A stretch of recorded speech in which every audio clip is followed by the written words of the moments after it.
Stop the cap. Let me say ahead of time that I know that every white person isn't on the bullshit.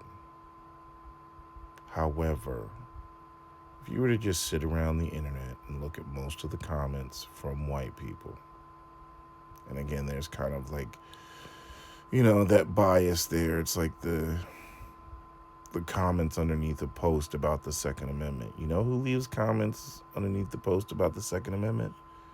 People who care about the Second Amendment, right?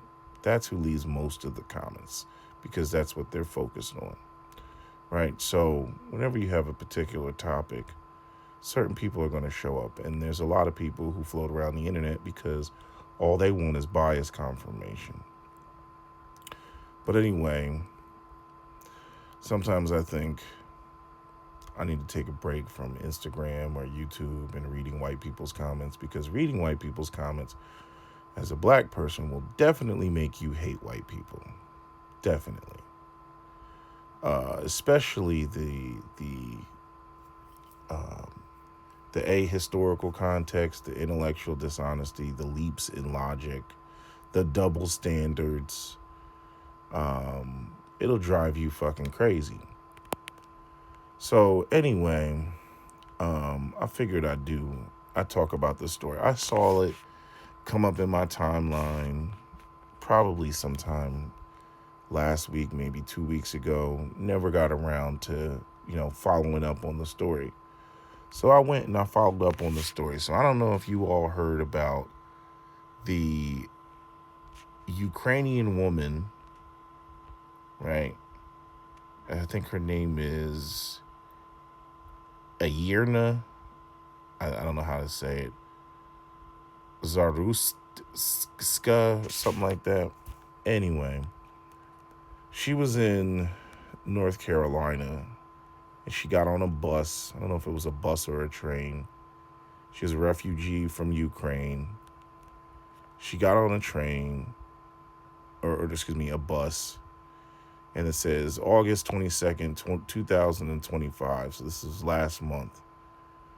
23-year-old woman got on, who fled war-torn Kiev, Ukraine, and moved to Charlotte in hopes of rebuilding her life, was stabbed to death aboard a Lynx blue light rail, so it was a train, East-West Boulevard station in Charlotte, North Carolina.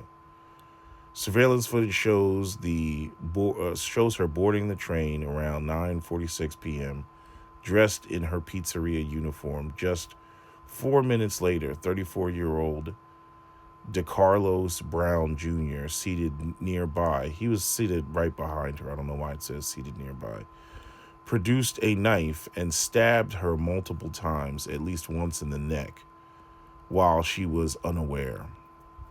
After the attack, Brown calmly moved to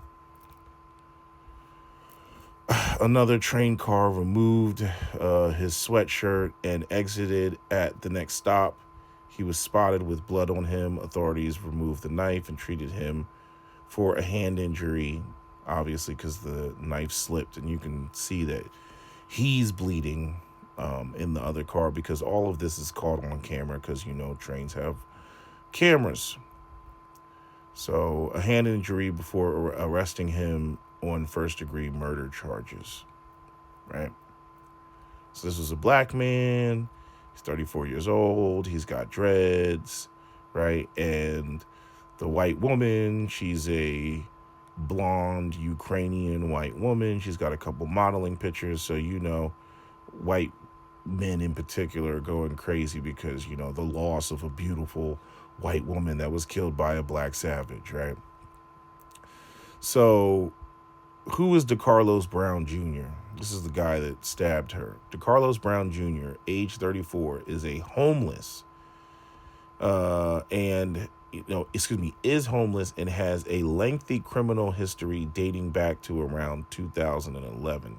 His convictions and arrest include robbery with a deadly, dangerous weapon, felony larceny, breaking and entering, communicating threats. He served approximately 6 years. Hold on a second. I'll probably use this as my thumbnail. He served approximately 6 years in prison, released around September 2020. Subsequent incidents: September 2022, arrested for assault on a female in Mecklenburg County. In January 2025, he was arrested for misusing the 911 system during a welfare check. During the incident, he claimed that a man-made material had been implanted in his body and was controlling basic functions like speaking, walking, and eating. Once I saw this, I knew what the problem was. In July of 2025, his mental fitness to stand trial was questioned by his public defender, and although a forensic mental evaluation was ordered, it was never carried out, leaving him at large at the time on the August attack. So basically the system failed, and he was just out there in the public. But again, in January 2025, anybody talking about how the FBI put microphones in their walls, or aliens have probes in their body, right? That's a sign of schizophrenia. Now, that's what I would call paranoid schizophrenia, but that's the old term, because in 2013, the DSM-5 removed the subcategories of schizophrenia, because the idea is that people can fluctuate between the different types. There's like paranoid schizophrenia, there's catatonic schizophrenia.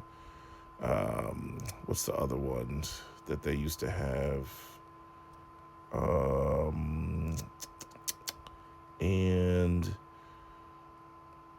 what's the other one that they used to have? I can't think of it off the top of my head. But in any event, there were different type of schizophrenias, right? And then you have like schizotypal, schizophreniform. There's all different types of schizophrenia. But the one we're talking about is full-blown schizophrenia, right? Which means essentially too much dopamine on the brain. And the thing about schizophrenia is, with schizophrenia, you have visual and auditory hallucinations. Meaning it's like you have voices talking to you. There's a YouTube channel. There's a video. I forget the guy's channel, but you can look it up, and it's like he basically put together a visualization or a YouTube video of what he sees, the voices that he hears. It sounds like two demons talking to each other, random shit, like, kill her, shut up, silence, just that's literally what they hear. Okay, and he had like these images that are like these transparent tube monsters that look like freaking balloon cartoons, that he's seeing, and they're talking to him, and everywhere he's looking, that's what he's seeing. Anyway, this is a white guy that posted it. He's like, this is what happens when I have my basically attacks. I don't think he referred to them as attacks, but if he basically stops taking his medication, these are the things that he sees. It's visual and auditory hallucinations. One of the things that I notice is that black people are not allowed to be crazy. Reading white people's comments, everything it's either black fatigue, or it's, black people are evil. So when it's the constant projecting from white people that really gets me, right? Because the deeds that white people did because they're evil. The white people that enslaved black people did it because they're evil. Because they're evil. They were not under any sort of duress. They were not, mentally ill in the classic sense, even though I consider them pathological, right? But those are evil acts. When somebody has a mental illness, right, something as severe as schizophrenia, that's not them being evil. That's them dealing with their mental illness. And what I've noticed over the years is that black people are not given that grace. Whether it's black women, or black men.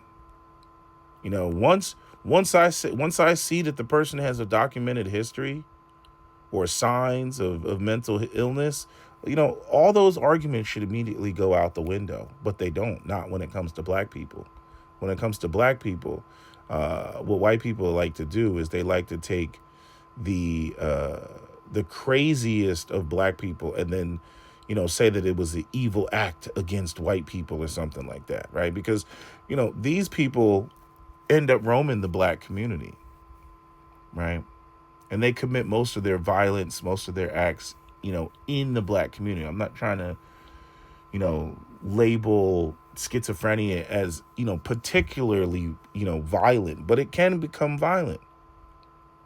Where a person, if that demon voice, if they hear it and it's coming from you, or if you take the shape of something else, because they're having a hallucination, maybe the back of your hoodie is talking to them, right? Like, again, go on YouTube and just type in, visual, schizophrenia visualizer, or visual, I think that's what it was called. And you'll see. If you were actually seeing that, yeah, that shit would probably make you go fucking crazy if you were seeing that. And then that's going to interfere with your ability to, get gainful employment. We had no surprise why this person, was homeless, right? And I saw people, they were writing comments talking about, this is the liberal woke. This is the what these liberal judges are doing, and they're releasing people into the streets and blah, blah, blah, right? Which there's examples where there's failures like that, right? And I would say partially this is one. But it's actually bigger than that, because I went back and I looked at, I was like, which party, because most of the people that, they were white people, they were Republican, they were foaming at the mouth. Most of the comments I was seeing were from, people who heavily lean towards the right. So I went back and I said, okay, so when did these institutions get defunded? Like these hospitals, like, used to have, places where people would be institutionalized. And it's pretty much bipartisan on both sides. It started with the Democrats back in the 60s with John F. Kennedy, right? Because the idea, the quote, what they used to call them, insane asylums, right? That's what they used to call them, insane asylums. That's what the colloquial, name for these places were. But they were psychiatric hospitals, psych wards, and there was a shift in the 60s towards community-based treatment centers. So these things would be outpatient. So these people would, still be living and operating in their communities. They'd still be freely able to navigate, move about the public, but they would be encouraged to go to their, community centers that were woefully underfunded. It's good. It's a good concept in theory, right? But, if you're not going to fund them, then what's the point? So basically, in the 70s, those 60s and 70s, this was the shift. While visionary, the federal funding for community centers was never fully delivered, leaving many patients without adequate care when institutions shut down. It's one of the things that goes on in Philadelphia. You'll see a lot of the people who, have mental health issues, and, they just end up being homeless, and they sit in front of, the Vine Street, and they panhandle. If you go across the Ben Franklin Bridge, I mean, as soon as you get over the bridge, going from Jersey to Philadelphia, they're just chilling right there. When you go down and you got the little Benjamin Franklin kite and you make that right turn, like you're going towards the Vine Street Expressway, Vine Street, or what is that, 8th Street, heading towards Chinatown. They sit right down there in Panhandle.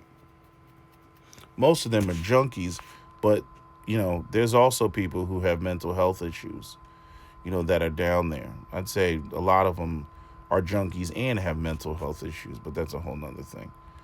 In the 80s, underneath Reagan, there was an acceleration of the defunding and the closing of these mental health facilities. In 1981 to 1989, Reagan signed the Omnibus Budget Reconciliation Act of 1981, block granted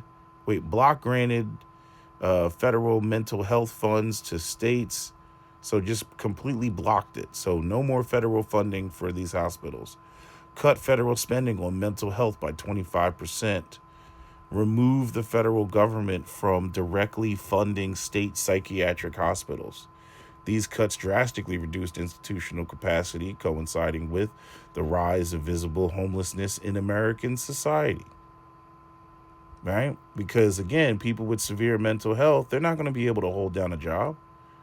Right? They're not going to be able to function in society. So that's why you start seeing them roam communities on the streets, right? Attacking people, talking to themselves, yelling and screaming and whatnot.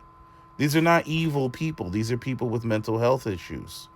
But if they're black, white people try to make them evil, right? If they're white, then white people will say, oh, well, they're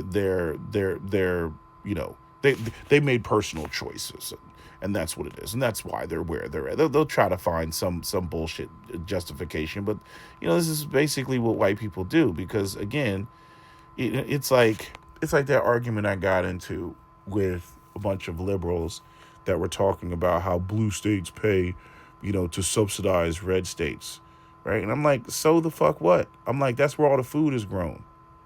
You know what I mean? You better freaking subsidize those flyover country regions, because that's where all the damn food is grown. You better hope that these farmers, that grow, beef and shit like that, or not grow beef, but, raise cattle and shit. You better hope that they don't go under. What I mean? This is where people just get beside themselves. I'm like, I don't get it. Nobody is a fucking island. But anyway, let me not get too off subject. But, the same thing applies here, right? You don't want to see the crazies, defecating in front of your office or in downtown areas. Then you need to fund the mental health institutions, right? And again, maybe the conditions in these hospitals back in the 1960s, and I'm sure they were terrible. I forget what movie. What are those movies? Give me a movie where that they had the whole movie took place in a mental health institution. There's been several, and especially those in the 70s. I remember even in Terminator 2, when Sarah Connor was in the mental health institution and the way that she was being treated, right? So the depiction of mental health institutions where people are institutionalized, when they were sedating her, and because she's screaming about the machines, they're going to kill you. And they think she's crazy, right? Talking about Judgment Day, right? And they sedated her, right? Because they were like, yo, she's crazy. She tried to blow up a factory, and the guy she was with, he died. And, Terminator 2, again, go watch that. Go watch where she was. This is what people think about when they think about mental health institutions. It's like a jail, with, that people cannot escape and their human rights are being violated, right? So this is what people think of when they think of, mental health institutions. They think of, Batman and Arkham Asylum or some shit like that. But where are we at? Yeah, so then you have the early 90s under Bill Clinton. So Bill Clinton saw some expansions, funding for mental health, some expansions, partially laws for insurance coverage, but no major reinvestment in the institutions of care. States, regardless of party leadership, continued closing hospitals, often citing cost savings and civil liberty arguments, right? So this goes back to, well, you're violating their rights and we don't have the money anyway, so fuck it, right? Which has consequences because now these people are just roaming the streets, you see? And then you end up with a situation like this woman getting stabbed in the neck, and then they just go, oh, black fatigue. Not that it has anything to do with shutting down mental facilities over, the last, what is that, 60 years, 70 years, something like that.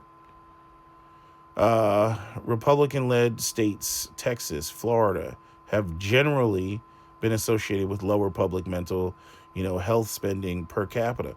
Let me tell you something. Florida has a lot of people who are mentally ill, and are homeless, and they end up in Florida, and they stay in Florida. Same thing with California because the weather's nice. If you have mental health issues in the wintertime, you got to worry about that cold weather.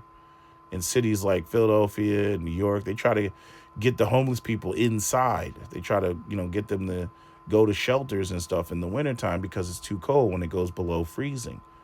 I have my fond memories of, walking past homeless people that are, sleeping on the steam, I don't know what you call them, steam grates or steam manholes. They used to sleep on those, in order to keep warm. Either that or when you would go into the bank, they would try to sleep in, where the ATM machine was. They would just be in the corner, hoping that, no security guard would show up and kick them out, right? Try to get as much sleep as they could get. I remember that, right? 2010s, present day state level patterns. Republican-led states, Texas, Florida, have generally been associated with lower public mental health spending per capita. Democrat-led states, California, New York, often spend more but still face shortages due to high demand, legal restrictions, and policy priorities emphasizing outpatient community care. Both parties have shifted focus away from long-term institutionalization towards outpatient models, though neither have solved the chronic underfunding problem. Now, interestingly enough, I believe Donald Trump, let me double check.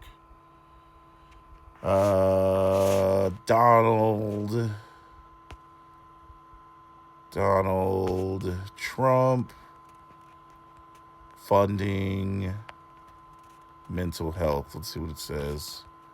Because I think they said he wanted to increase funding. Mental health funding. Trump team revokes $11 billion in funding for addiction mental health care.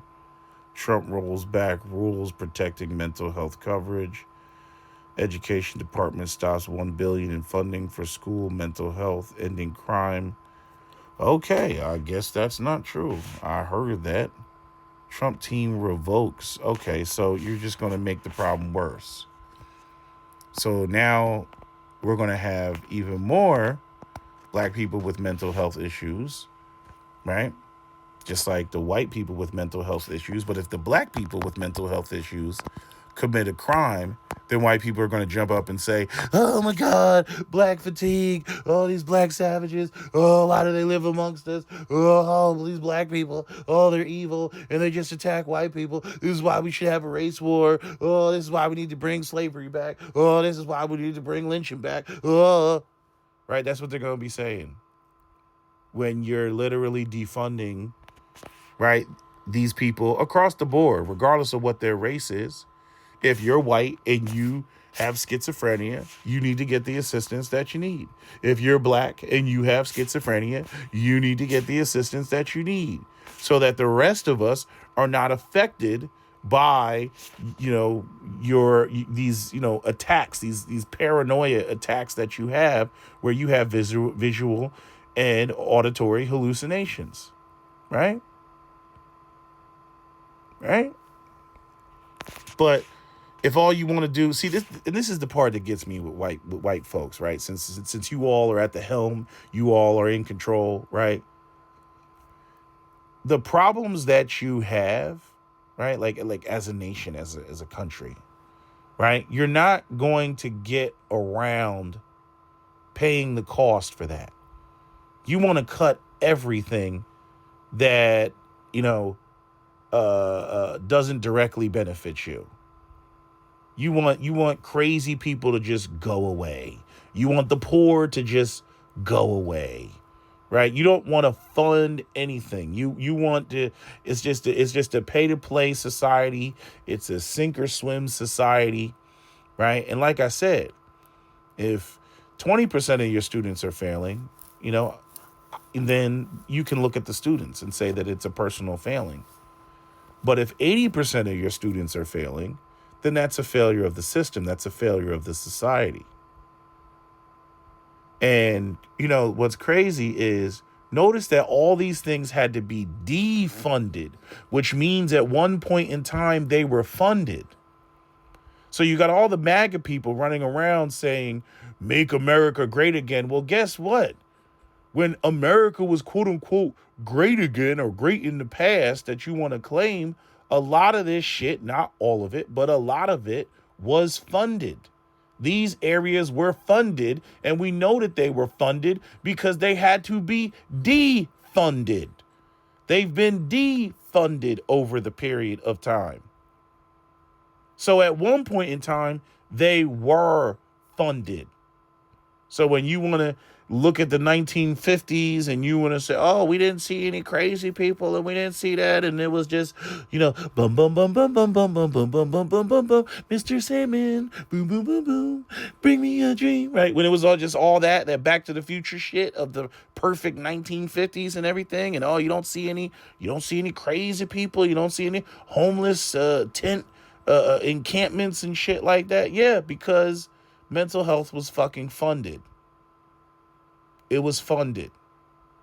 Now we can get into conversations about, what are these people's rights? And, again, I think that there's a way to preserve people's, rights, and their liberties, at the same time, and making sure that they get the help that they need, but you got to fund it.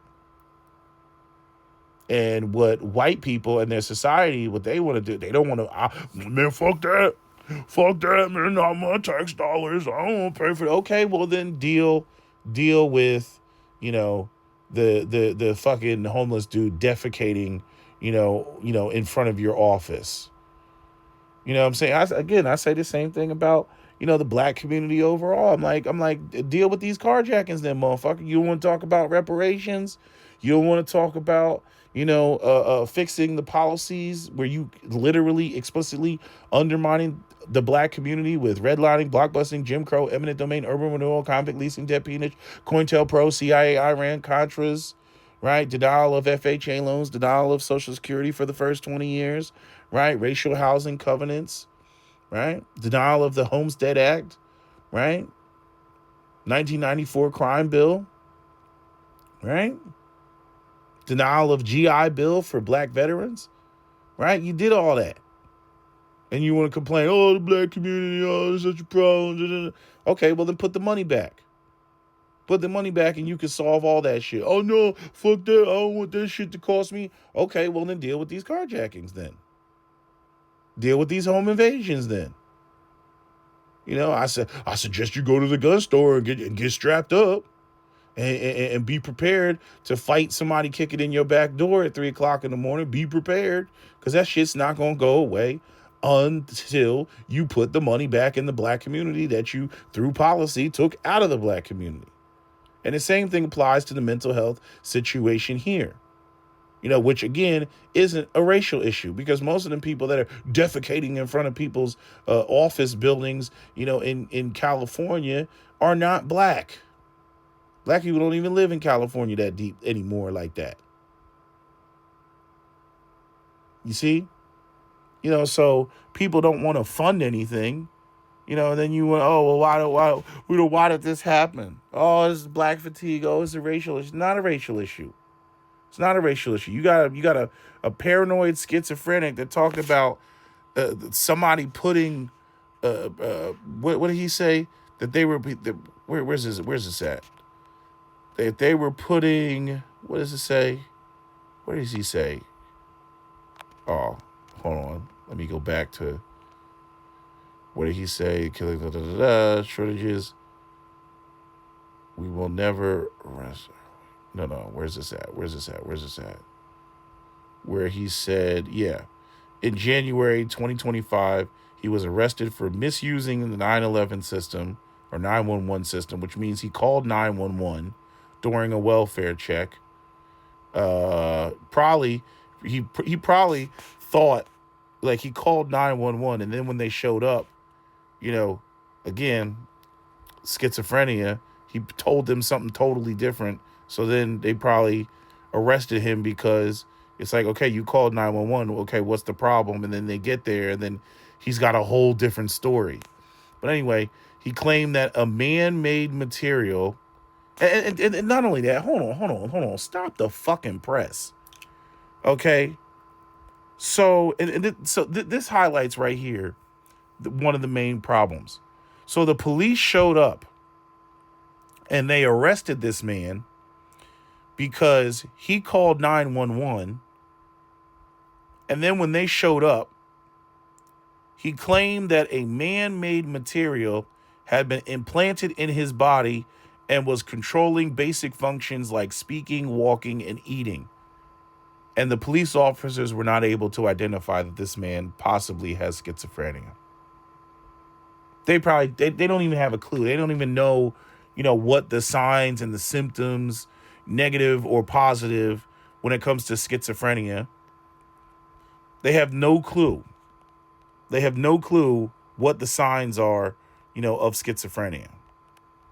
Because there's positive symptoms and there's negative symptoms. Positive symptoms are things like, the hallucinations, hearing, voices, delusions, false beliefs. Those are positive symptoms are things that you add to it. Negative symptoms are things that you take away. So lack of motivation, flat affect, withdrawal, reduced speech, so they're just kind of like withdrawal. They kind of like close in on themselves. Right. But, people with schizophrenia, I mean, when they're talking, they can talk very fluidly, but what they're saying a lot of times won't make a whole bunch of sense. It is a whole bunch of jumping around. It's not fully coherent. You're not going to get much out of them yet because they have this mental health issue. But clearly here, I mean, if somebody says that, you got to understand why they called it paranoid schizophrenia. They called it paranoid schizophrenia because it's a persecutory schizophrenia. It's a they're coming to get me. They're listening to me. They're talking to me, and they're saying these things to me. They put devices in my body. They're controlling my mind. That shit. Anytime somebody's saying that, okay, I'm telling you, like 9 times out of 10, they're schizophrenic. To them, all of that is very real. Is very real. So, where else was I going with this? With this whole thing. I wanted to say one more thing about the policy changes. Hold on one second. Where was I at? Oh, yeah. So, going back to the policy changes. So, for the policy changes, the Democrats initiated deinstitutionalization, right? Talk about a lot of syllables in a word. Promising community-based care that was never fully funded. Republicans in the 1980s accelerated closures and slashed federal funding, making the system much leaner. Both parties since continued underfunding, though Republicans typically favor smaller government spending, leading to deeper cuts, while Democrats tend to support more funding but haven't rebuilt the lost institutionalized infrastructure because you can try to fund that at the state level, but again, it was federal dollars that were funding that. It was federal dollars that was funding that. So, for a state to try to come up with the cost, states, they're only going to do so much because, again, most of the states' budgets come from the federal government. This is why Trump runs around and is like, oh, if you don't support my immigration laws, then we're going to withhold dollars. Same thing that he's doing with the university. Same thing he's trying to do with Harvard, which recently got smacked down. I'm going to make sure that you don't get your federal funding. Right? So, and then, talking about outpatient care, people might ask, like, what is outpatient care? So outpatient care, treatment while the person continues living at home. Why do I feel like a gnat got in my eyeball? Living at home and in the community where it happens. Clinics, private practices, community mental health centers, telehealth, or day programs, regular therapy sessions, individual groups, psychiatric appointments for medication management. Now, here's the problem with this. So you got a person that has paranoid schizophrenia, right? Let's just call it that. We'll go with that. And doesn't have a job, right? Because they can't hold down a job because of their erratic behavior, right? Possibly, lashing out, cursing out the boss or some shit. Like, they're not going to be able to hold down the job, which means that they're not going to have reliable transportation, which means that they're not going to what? Go to their appointments. You see? And so outpatient programs like intensive outpatient programs, IOPs, and partial hospitalization programs, PHPs, that provide several hours of care per day, but let people return home afterwards. Yeah, so they're still roaming the community. Now, I don't know how you would establish or any sort of risk assessment. I don't know. I don't know how you would establish, because, if the person wants to leave or, they want to, go home, you can't hold them there, right? Level of freedom. The person maintains their daily life, work, school, family, while getting care. Best for people who are stable enough not to need 24/7 supervision, but still need structured treatment and professional support. There are some people that have schizophrenia that, as long as it's well medicated, they're not a problem. And I don't want to put a stigma on people with schizophrenia because most people with schizophrenia are not violent people. You see? But certain people do need to be institutionalized. That's just what it is. Certain people do need round-the-clock care, 24/7. How much is that going to cost? You see? And to see, when you put everything with the, if you have your own coverage, or if you have your own health insurance, right, which is stupid, right? Because, right, in order to have health insurance in this country, you need to be gainfully employed. So if you're unemployed, you're not going to have the health coverage, and therefore you're not going to get the treatment you need. And therefore, what ends up happening is you end up roaming the streets and end up being on a fucking train and stabbing a woman in the neck. This is a failure. If you want to blame anybody, I know the white people, they're like, oh, this black guy, oh, black fatigue. No, if you want to blame anybody for her death, blame your own goddamn system. Blame the defunding of institutions for people with mental health issues. Blame that. Focus on that. Because I don't know how many times we got to see a situation like this where you end up with the person, who has schizophrenia or is, significantly on the spectrum, and, the cops end up blowing them away because they get, the person's acting violently and the cops get called for, a welfare check, and, they're given, a hammer and everything looks like a nail to them. So they get there, the person's acting crazy. They make, a sharp movement towards the police, and then the police, shoot them 57 times. That's the other way that as a society, America deals with its mentally ill people, in particularly if you're black. You know what I'm saying? If you're black and you have mental health issues, your life expectancy is literally cut in half. It's cut in half. So, anything else I want to say in here? I don't think there's anything else I want to say. I think the whole situation is unfortunate. You know what I mean? But if the woman was black, black woman would be screaming every 5.5 hours. If the woman was black, white people would just dismiss it as black on black crime. They wouldn't even bat an eyelash, towards it. They wouldn't care. They wouldn't even blink. But because it was this beautiful, young, precious white woman, now it's oh my God, black fatigue. Oh, these black savages shouldn't live amongst us. Oh my God, these black people. Oh, they want a race war. We'll give them a race war. All this bullshit.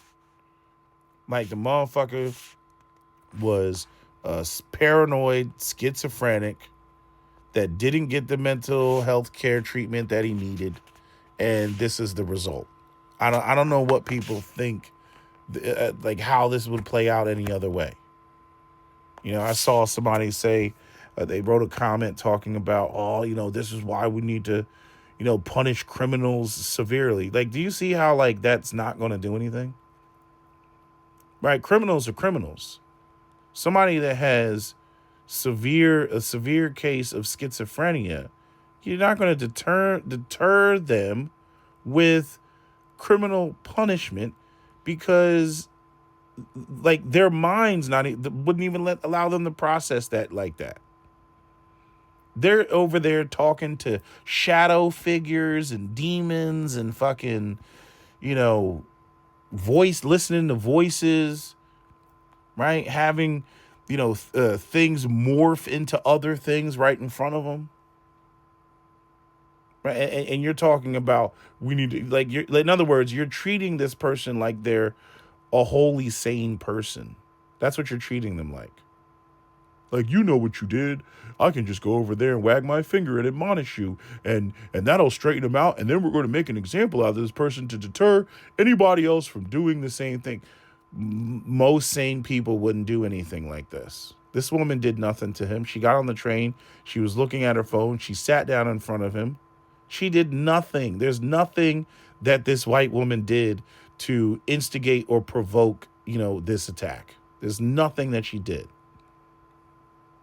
The whole situation is unfortunate. But reading all these comments coming from white people, they want to focus on, oh, he's black, he's evil, case closed, end of story. Right? And they just want to pathologize the entire black race, as opposed to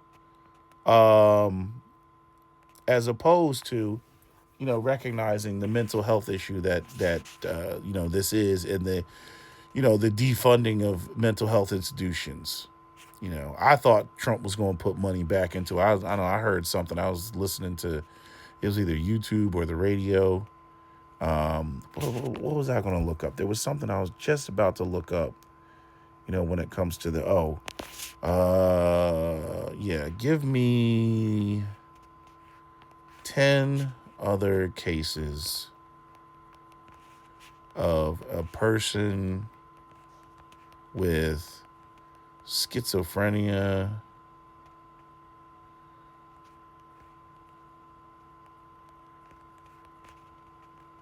attacking someone violently. Let's see what comes up.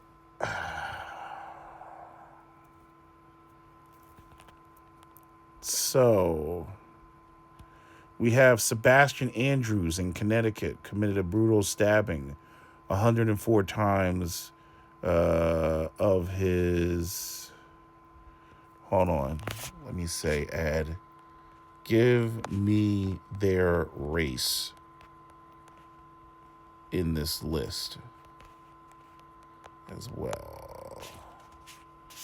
Let's see what comes up. Sebastian Andrews, 2023, Connecticut, USA. Race, white. Stabbed neighbor 104 times during a psychotic break. Found not guilty by reason of insanity. Andrew Caceres Haldane, 2025, Virginia. Race, Latino, Bolivian heritage. Reported Spanish language in U.S. outlets. Crime, attempted abduction of a 3-year-old girl, at a mall. I guess he has schizophrenia. It doesn't say. Then we have Hule Cauchy, Joel Cauchy, white Australian. Stabbing spree in a shopping center that killed 6 and injured 10. Saying he's got schizophrenia. Valdo Calocane, Nottingham, UK. Race was black. West African, Nigerian origin. Killed 3 people in Nottingham during a paranoid delusional episode. Joseph Esom Cooper and Junior Dietlin. Race Esom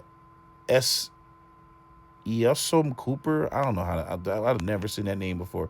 He was white and Dietlin is black. Separate but public stabbings while under psychiatric care. So both of them were schizophrenic. Michael, what is this? Bethke, 1991. He's white. Decapitated a co-worker diagnosed with chronic paranoid schizophrenia. Again, them damn voices and fucking visual hallucinations. Michael Abram, 1999, UK, white. Stabbed George Harrison of the Beatles. Oh, I didn't know that. Jeffrey Arberg, 1995, Canada, white, Canadian of European descent. Crime, shot and killed a sportscaster, Brian Smith, believing the TV station broadcast voices into his head. See? Told you, that shit makes you... Again, go watch that that schizophrenia visualizer. It's like having, like when you ever have like when they show the cartoon where you got like an angel and a devil sitting on your shoulder and they're fucking talking to you and shit like that. That's what the shit looks like to me. That's what it looks like. Hold on. Where was I at? With the people. Where was I at? Yeah, shot and killed sportscaster Brian Smith, believing that the TV station broadcasted voices into his head. Morgan Geyser. Right? I guess that's how you say it. Geyser, Geyser. 2014, Wisconsin. White race. Crime. Teen who, under early onset schizophrenia and delusional beliefs about Slender Man, stabbed a peer. Nicola Eddington, 2011, UK, white, British. Fatally stabbed her mother, later attacked strangers on the street under psychosis. Summary by reported race. White, 6 cases. Andrews, Cauchy, that gives me all the names. Black, 2 cases. Latino, 1 case. And mixed, 1 case. No, not mixed. Black, white, and black in pair. Those are 2 separate incidents. I shouldn't even say that. It's not mixed. That's not like mixed race. That's fucking AI having a brain fart. But yeah, so bottom line, if you're not going to fund mental health, this is the type of shit that's going to happen. You know, motherfuckers trying to turn this shit into some racial bullshit. Oh my God, they're evil. Oh my God, let's pathologize the entire black race. Oh my God, see, they want a race war. He just attacked her. Why isn't this a hate crime? He attacked her because she's white. You know, again, white people just saying retarded shit in the fucking comment sections. Bottom line, if you're not going to fund mental health, this is the type of shit that's going to happen. Anyway, with that said, that's my video. SWP out. Don't forget to comment, share, like, and subscribe.